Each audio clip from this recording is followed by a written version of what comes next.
When you hear the Proton name, images of cars such as the Gen 2, Satria Neo, or even more recently being like 10 years ago, the Exora MPV. These are the cars that come into mind. But now Proton is back with their electric contender called the e.MAS 7. Let's find out whether this contender has what it takes to make it smart on our local landscape. If you're thinking of trading in your car for the Proton e.MAS 7, why not sell it with Quotz instead? Quotz helps you sell your car quickly and easily. With the new Quotz doorstep, get a professional inspection by our certified mechanics at your convenience anywhere on the island. Quotz will then auction out your car online to its wide network of dealers to bid on your car. Once bidding is complete, Quotz will update you with their best offer price at no obligation. It's that easy. To find out more, visit quotz.com.sg. That's QUOTZ.com.sg. And now, let's get back to the video. The Proton e.MAS 7 is priced from $168,000 to $172,000. The single electric motor produces 215 brake horsepower and 320 Nm of torque.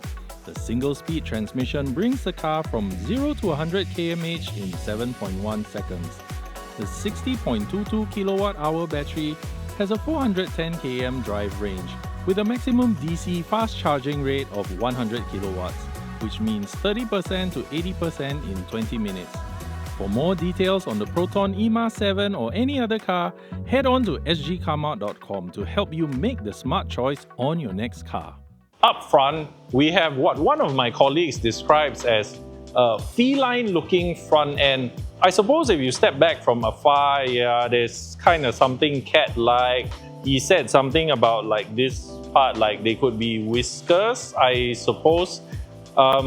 Yes, it's kind of cat-like, but also generic. I mean, honestly, it kind of reminds me of the MG S5. We'll put that photo up.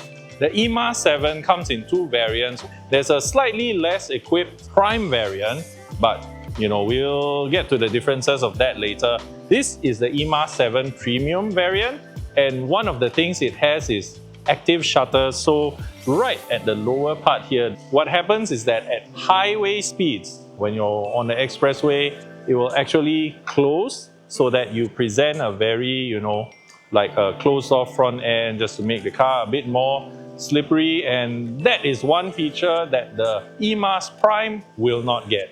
Now let's have a look at the car's sides. The e.MAS 7 is a sizable crossover. End to end, it measures over 4.6 meters long, it stands over 1.6 meters tall, and it's more than 1.9 meters wide. The key thing here though, the real key thing here is the wheelbase. Two 750mm, 2.75 meter long wheelbase, which, as we shall soon see later, coupled with the right interior packaging, makes for a very spacious car. Now, let's check out the rear and the boot. Over at the rear, you get this full-width taillight, you get the Proton badging, the e.MAS badging over here. Let's have a look inside the boot. Open the powered tailgate and you have this spacious boot, right? And look, it can even fit our big size cabin luggage like lengthwise. Unfortunately, you can't do the same for our anti-trolley because owing to its form factor, I mean it doesn't fit this way. However, what you can do is, if you do need more space, you can still fold down the rear seats. There's 60-40 split folding, so you've got extra versatility depending on what you need to carry. Now, here's another neat trick. Sometimes you just bought, you went NTUC, you have a few like loose items and you're like, how can I store them so that they don't fly around, when I'm driving or when I suddenly stop or something? Well, the e.MAS 7 might have the solution for you, and that is, there's underfloor storage, and so you lift up this boot floor. What you have in here is a handy extra compartment where you can fit loose items or even items you want to keep out of sight. Now, that said, follow me, let's have a look at the back seat. Now, designers have done a good job packaging the interior of the e.MAS 7. As mentioned earlier, the 2.75 meter long wheelbase has resulted in this. It's a commodious back seat. There's really a lot of space. Look how much legroom I have. I'm 1.73 meters tall. This is adjusted to my driving position, and there's this much legroom. There's this much headroom. Even if I were 1.8 meters tall, this would still feel quite roomy for me. Now, helping you feel even roomier, you've got a panoramic sunroof to let in more light. It's retractable, but more importantly, it has a retractable sunshade as well, because on a normal sunny day where the sun is just trying to melt us into oblivion, we want to close this up. Now, apart from the soft surfaces, the other thing is that there's quite a number of useful things in here. First off, you've got dual aircon vents, you've got 2 USB ports, and you've got 2 very handy storage compartments, which they've integrated them rather well. Okay, so one is over here, just behind the center console. You pull this out and look, you've got space to, I think you could probably fit another bottle of water in here if needed. And if you're the type, you just need to carry spare shoes or something, right? Okay, open this drawer and you get this. If you had to be the middle occupant, it's still not a bad thing. You know why? Flat rear floor, no transmission tunnel, space enough for your feet. Talking about it, I would say if you wanted even more foot space, you'd have to convince either of the front passengers to, can you raise your seat heights a bit? My only complaint is that when you're here, the air is just blowing between your legs. Might feel comfortable, maybe after a while, maybe not. But more to the point, the squab here in the middle is firmer and not as comfortable as either of the outer seats. Now, that said, let's have a look at what the cockpit offers the driver. In front, the e.MAS 7 surrounds the driver with these fairly soft materials. The seats are plush, and because this is the premium variant, here are a few things that you will get that you won't get in the prime variant. Okay, number one, you'll get 256 color ambient lighting, heads-up display, which is handy for helping you stay focused on the road ahead. You get ventilated seats, handy for beating the heat or mitigating the heat. And you get the 16-speaker Flyme sound system. Flyme audio is apparently is proprietary. It belongs to Geely. It's their own in-house audio system. Now, the cool thing about this is that you get speakers in the headrest. So when you're taking a call, you hear your caller's voice being piped in behind you, which I did use it earlier when we were filming, and it's quite handy. It's rather than having the voice all around you as in most normal cars with this function, it's actually coming in from here, and I thought that was quite useful. Now, in front of you, you get this instrument panel, and again, those of you who like to do a bit of sleuthing, this might look familiar. If I'm not wrong, it's probably the same system found in Smart, another Geely brand. Maybe it's not the exact same thing, but it does look familiar. The graphics look familiar. You get a 15.4-inch touchscreen display here, and I must say it responds rather snappily. The other cool thing is that there are a lot of menus, but they are not so cheap, not so deep, not like you need to, from one menu opens up into 5 other folders and then you're lost and annoyed. No, this doesn't happen here. It responds quickly. Now, Apple CarPlay, you get wired or wireless, so for convenience, but some people like wired because if it's wireless, maybe those with an older device, the device tends to heat up when you're casting to the screen. Unfortunately, at the moment, if you are an Android user, there's no solution for you yet. I'm told by the dealer that this is still work in progress. but eventually by year end, there will be Android Auto. So Android users, fear not, you'll be taken care of as well. Now, other cool things include customizable controls. So this dial here actually, right now it's controlling the volume, but if I press and hold it,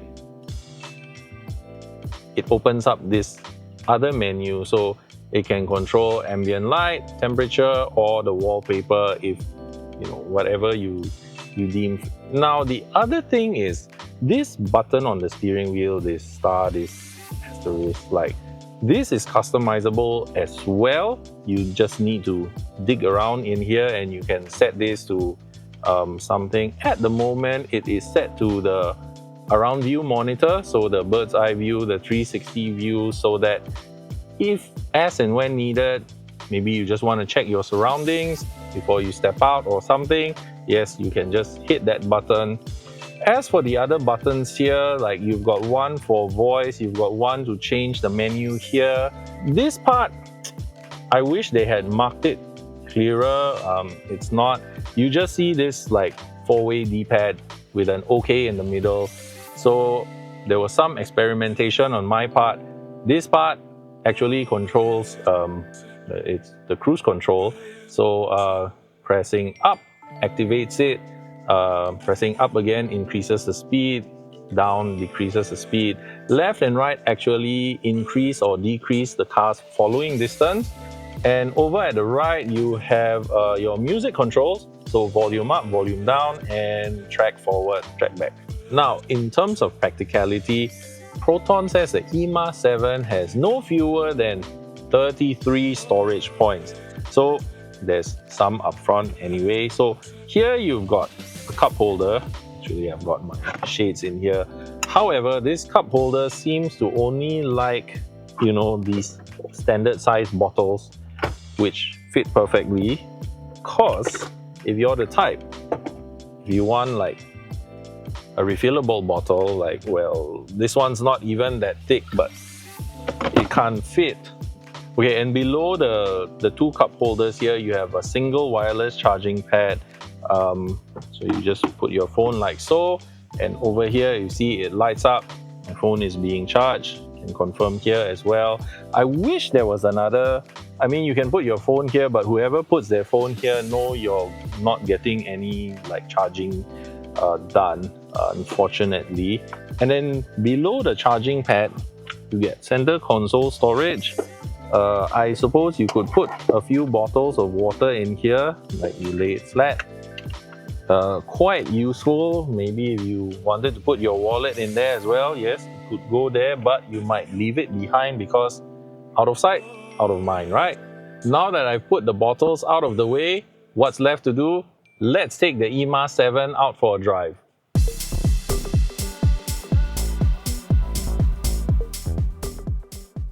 I've been driving the e.MAS 7 since yesterday, and the overwhelming feel and feedback of this car is that it is very much a car that pampers occupants. Comfort is its main thing. There's nothing, sporty. Yes, there's a sport mode, but there's nothing sporty or if you're the type who I need to feel engaged. I'm an enthusiast, I'm a keen driver, this is quite obviously not the car for you. However, if you are like the majority of drivers, consumers out there, and you are seeking this electric SUV and you want it comfortable and you want it quiet, you're tired of the noise in the office, maybe you've got kids at home, you're tired of the noise at home, this is gonna be where you can feel that calm, that quietness, and you're gonna have a soft ride. So this car, there's 160 kilowatts from the electric motor, it's front wheel drive. That delivery is it's not urgent.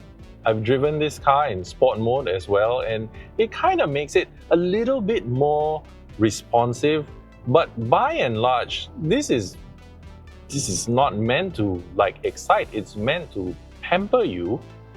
And the ride complements this. The ride is soft. The dampers are very pliant. The ride is soft. Yes, if you try and like chuck the car into a corner, it's gonna dive, it's gonna lean. But if you take it easy, like we are now, we're just taking it easy, taking a nice, enjoyable drive here in Seletar. You know, we're barely doing over 60 km/h here. And the car it's quiet, it's pillowy, the ride is pillowy, and it kind of makes you feel like you don't want to do anything more. So EVs have regenerative braking. There's several levels to it, you know, which we'll show you. There's several levels to it on the menu. But the thing with this car is, because it's not meant to like be jarring, again, relaxation is the theme here. It's not meant to be jarring or to excite. So regen, even when I set it to the strongest mode, it's still, for lack of another adjective, it's still gentle. I mean, it's about gentleness and not upsetting your occupants. You know, maybe your kids are sleeping in their child seats at the back. You wouldn't want a car that when you lift off, everyone just surges forward, just jerks forward, which from talking to dealers and, you know, marketing folk, they always say that the biggest, like one of the biggest barriers to entry for people who are switching over from ICE over to EV, one of the biggest barriers is they're not used to regenerative braking yet. They don't like this feeling whereby when you lift off the accelerator, everyone just kind of gets, you know, pulled forward or pushed forward, what have you. Being able to like dial that down and dial it back up as you get used to the car, that is a very considerate thing, I would say. That gives you that flexibility to, you know, and maybe you've got other drivers in the family, and maybe some of them are more used to it, some of them are less used to it. But having that flexibility, that helps. In terms of efficiency, this e.MAS 7 Premium, it has a 60.22 kilowatt hour LFP battery, and Proton claims this is good for about 410 km WLTP. And the claimed, you know, combined consumption is something like 6 km per kilowatt hour. But since yesterday till today, and like I said, I've just been taking it easy with this car, so I've already gone past that. I'm doing about 7.5. And when I mean take it easy, I mean, yes, most of the time I'm just driving it gently, smoothly. But of course, there are times where I want to put my foot down, I want to overtake. And even with all of that factored in, yeah, the efficiency is, I would say, not bad. But again, the thing that really stands out is this is a really cushy car. And if I was thinking of a car that, you know, okay, what car would be really comfortable to drive? Like if you had like, you know, 5 people in your family, then this car would like be on my radar. Because yeah, it's big, it's cushy, it's Cat B, but as of filming, they don't actually have a price yet. But I'm told they are aiming to get it just below, so maybe between 160 to 170k is their target, which is aggressive. It's not just keen pricing, that's aggressive pricing, because you're firmly still in like Cat A territory, but this is a Cat B car.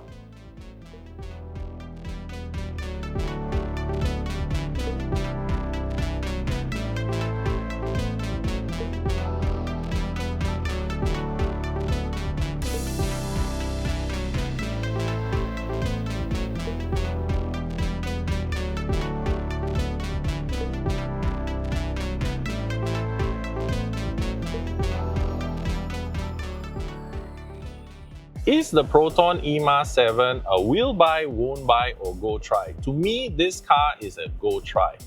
Why do I say that? Because at home, it's just me and my wife. This is a bit too much car for 2 people, although I appreciate the space, I appreciate the comfort, It rides really well, it's really gentle, it makes me want to drive in a more relaxed and less manic manner. It's efficient as well, and as mentioned earlier, they're gonna be quite aggressive with the price. Probably won't be good for their P&L, but you know, you wanna break into this market. So you have a Cat B car, but at quite keen Cat A pricing. In terms of competition, the e.MAS 7 is actually up against things like in the Cat A segment. For instance, there's the BYD Atto 2, which was recently launched this year. There is also, for slightly more, possibly, there's the MG S5. However, for my money, at this particular price point, if you are very specific and you said, look, Jeremy, at this particular price point only, the one to me I would consider would be the Aeon V, Aeon V Luxury actually. For a couple of other reasons, not so much that, you know, like, oh, because you want to pay lesser road tax because it's Cat A. No, not so much that, but well, that car has a fridge. And having driven that car, actually realized that, hey man, I actually enjoy using the fridge. I actually enjoy, you know, our drinks, and you can keep them cool because, yeah, it's always like blazing hot. It's like boiling outside, and you want useful things like that in your car. And it's also a car that rides smoothly. It's likely to cost more than this though, but that's just me. If you're looking for an EV, you know, you want big, spacious, which this car is, like ginormous back seat, very generous with the leg room, with the headroom, despite having the panoramic roof, this would be a car to consider.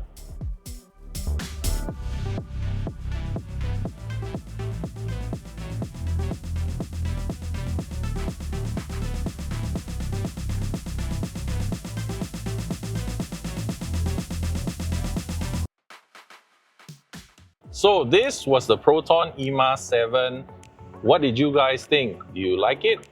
Not like it? Do you hate it? At least, are you at least curious about it? Let us know down in the comments below. And if you haven't done so, don't forget to like, share, subscribe, hit that notification bell so you always know when we've got fresh content out for you. And if you haven't done so, follow us on TikTok at Sgcarmart, and we've also got a Red Note account. We just started, there's a few things up there. If you're curious, do check us out. 小红书, it's 新加坡汽车市. Till then, stay safe, drive safe, or ride safe if you ride. Ciao! Guys, in case you were getting any funny ideas about using these for I don't know what, trust me, the people at ICA have already investigated this. They probably know where to look. So don't try it. Don't do it, guys. Okay, anyway, now that aside,